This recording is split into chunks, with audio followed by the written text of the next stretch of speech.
오늘부터 기기 분석에 대한 얘기를 하자고.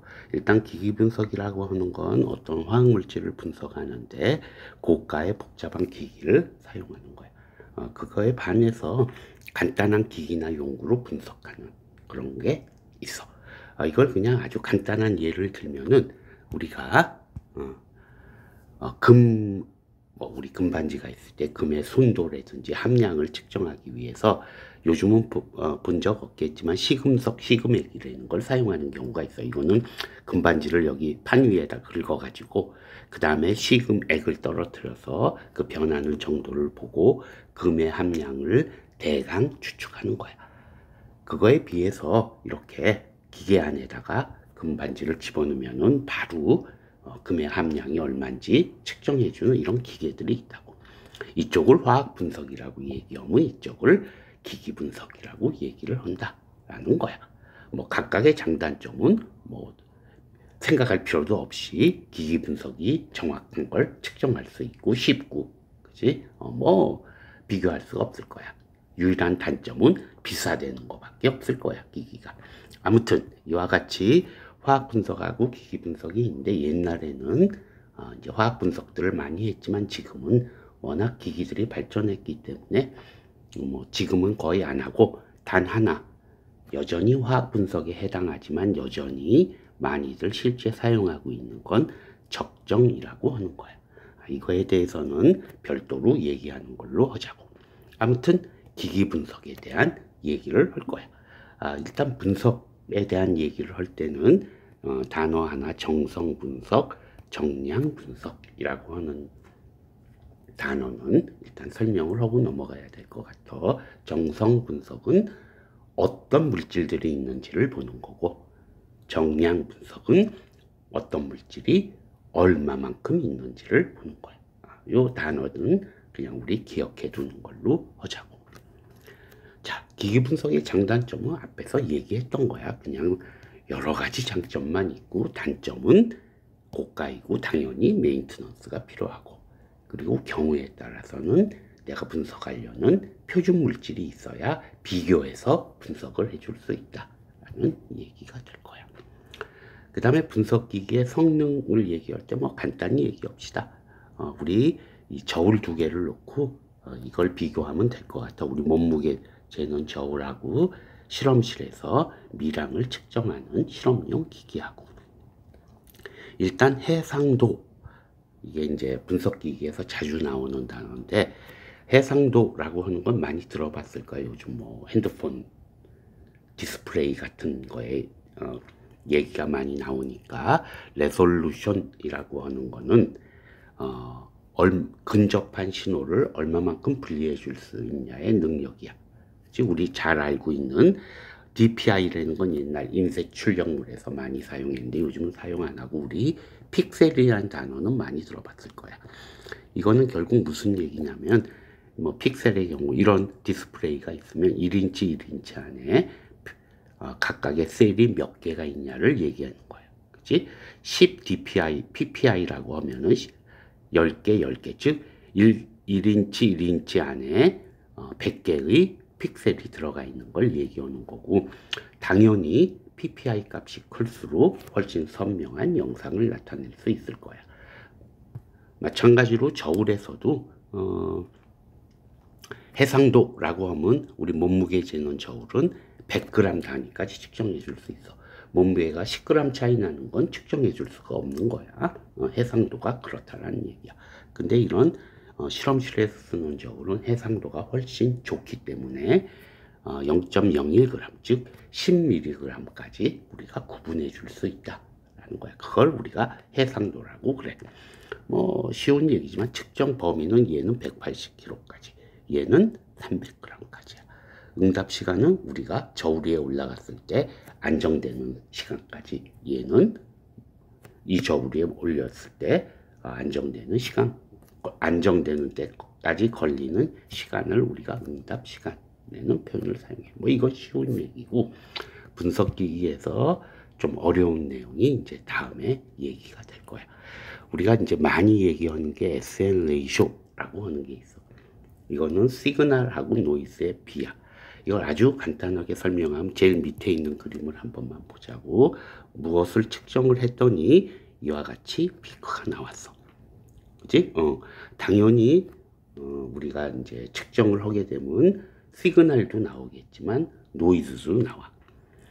지금 요 피크를 한 번만 보자고. 이게 실제 의미 있는 시그널인지 아니면 노이즈인지 얘도를 알 수가 없어. 그지? 구분해 주기가 되게 힘들어. 근데 얘를 한 번 더 측정해서 겹쳐서 그린다고 하면 어떻게 될까 한번 생각을 해보자고. 그러면 한 번 더 측정을 해줄 때 노이즈라고 하는 거는 랜덤하게 생기는 거야. 그렇잖아? 항상 반복해서 생기는 거면 그건 시그널이라고.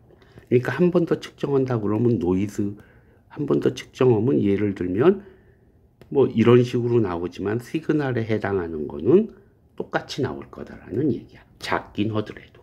그러니까 이걸 반복해서 측정해서 4번 측정해서 이 값을 더하고 4로 나눠주게 되면 평균을 내게 되면 이와 같은 그림이 돼. 무슨 얘기? 노이즈에 해당하는 건 랜덤으로 나오기 때문에 결국 평균선으로 수렴하게 될 거고, 시그널은 뭐가 어떻게 됐거나 반복적으로 나오고, 이거를 8번을 해주게 되면은 훨씬 더 깨끗한 그래프가 나온다 라는 얘기야. 이와 같이 디지털화가 됐기 때문에 가능하긴 하지만 데이터를 모아서 한 번 더 측정하고 한 번 더 측정해서 더해주고 평균을 내주게 되면은 이렇게 그림이 스펙트럼이 훨씬 깨끗하게, 경우에 따라서는 우리가 한 번만으로 분석해 줄 수 없는 걸 분석해 줄 수 있다는 얘기가 돼. 근데 기계가 이와 같은 걸 하려고 그러면은, 이와 같은 기능을 부여하려고 그러면은 물론 디지털화도 돼 있어야 되지만 우리가 FT라고 하는 걸 응용을 해. 우리가 직접 하는 건 아니지만 기계적으로는 푸리에 트랜스폼이라는 과정을 거쳐서 이와 같은 과정을 거쳐간다고. 푸리에 트랜스폼을 하는 이유는 이게 지금 계속 반복해서 측정해야 되잖아. 그러니까 측정도 빨리 해줘야 되고, 그 다음에 SN 레이쇼도 훨씬 좋아지고, 그치? 그리고 반복 측정하는데 아무튼 유리하게 돼 있어. 이거 수학적으로는 되게 어려운 내용이고, 실제 분석기기에 어떻게 적용되는지는 이제 다른 데서 얘기하는 걸로 하고 일단 넘어가도록 하자고, 여기는. 그래서 우리가 IR이라고 하는 거하고 FTIR이라고 하는 분석기기가 있으면, IR은 예전에 IR은 그렇게 이렇게 한번 측정하고 끝나는 거야. 근데 FTIR이라는 건 이와 같이 SL 레이쇼를 조절해 줄 수 있다 라는 걸 의미해. 그 다음에 우리가 이제 IR 같은 걸 측정할 때 보면 요거 이제 SN 비율은 스캔 횟수의 제곱근에 비례한다 라고 하는 얘기는 무슨 얘기냐면, 예를 들면 이걸 스캔을 16번 해주면, 이걸 16번 반복해서 평균을 내주게 되면 원래 안 했던 거에 비해서 SL 레이쇼가 제곱근이니까 4배 좋아진다 라는 얘기가 될 거야. 64번 해주게 되면 8배 좋아지는 꼴이 되겠지.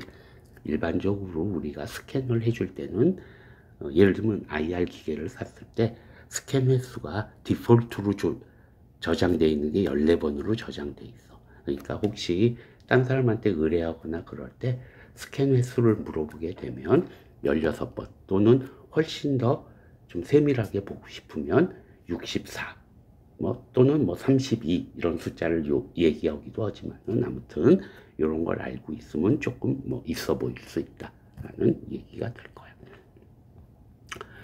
그 다음에 기기 분석의 역사, 오래 얘기할 거리는 없고, 우리가 그냥 일반적으로 첫 번째 분석 기기가 뭐였냐라고 하면 1941년도에 나온 옵티컬 인스트루먼트. 이거는 결국은 지금은 가시광 갖고 분석을 해주는 걸 의미하는데, 요게 이제 첫 번째 역사였다고 그래. 그 다음에 IR 이런 것들이 나오는데, 이걸 연도를 쓴 이유는 실제적으로 얼마 안 돼. 그지? 100년도 안 되는 역사야. 짧은 기간 안에 급격히 분석 기기들이 발전할 수 있었던 건 역시 컴퓨터, 디지털 같은 내용이긴 하지만, 그리고 아까 얘기했던 FT, 그 다음에 NMR이라고 하는 분석 기기 같은 경우는 초전도, 발전, 뭐 이런 것들, 그러니까 다른 과학기술의 발전에 따라서 분석기기들도 이렇게 발전할 수 있었다. 급격하게 발전할 수 있었다라고 생각하면 될 것 같아.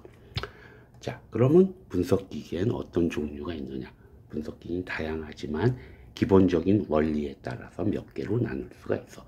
가장 대표적인 건 전자파 분석이라고 내가 카테고리를 놓은 거야. 이건 무슨 얘기냐면 결국 빛을 이용해서 분석하는 거야. 이게 우리가 대부분에서 스펙트로포토메트리 또는 스펙트로메트리, 스펙트로스코피 이렇게 이름이 들어가 있는 것들은 전부 거의 전부, 아닌 것도 있어, 거의 전부 전자파 분석에 해당하는 거야. 두 번째 큰 카테고리는 분리 분석이라고 하는 거야. 이건 이름을 봐서 알겠지만 혼합물이 있으면 한꺼번에 분석이 안 되니까 얘네들을 먼저 분리를 해놓고 그 다음에 분석하는 걸 얘기를 해. 이 카테고리에 속하는 거는 크로마토그래피라는 단어로 끝나. 우리가 알고 있는 GC, LC, 리퀴드 크로마토그래피, 가스 크로마토그래피, 그 다음에 우리 고분자 하는 사람한테 굉장한 중요한 분석기기 GPC, 이것도 역시 크로마토그래피야. 그러니까 분리분석에 얘네들이 포함된다. 그 다음에 이제 기타로 여러 가지들이 있을 수 있는데 일단 내가 메인으로 얘기하는 거는 열분석 기기하고 질량분석 기기들에 대해서 주로 얘기를 할 거야. 오른쪽에 있는 표가 내가 이제 얘기하는 것들인데 역시 제일 중요한 건 전자파 분석에 해당할 거야. 많은 분석 기기들이 결국 전자파 분석에 해당해. 그리고 분리 분석 있고 열 분석, 질량 분석에 요걸 정리하는 것까지가 일단 한 카테고리가 될 거고, 그 다음에 위에 있는 분석 기기들이 어떻게 적용이 되는지 좀 얘기를 뭐 앞으로 이제 몇 개 더 추가하겠지만 이런 게 있고, 그리고 여기서 언급 안 한 분석 기기들 몇 가지는 따로 얘기하는 걸로 하자고. 자, 그러면 여기까지 일단 서론에 대한 얘기를 지금 한 게 되고, 이제부터 전자파 분석에 대한 얘기를 하도록 하자고.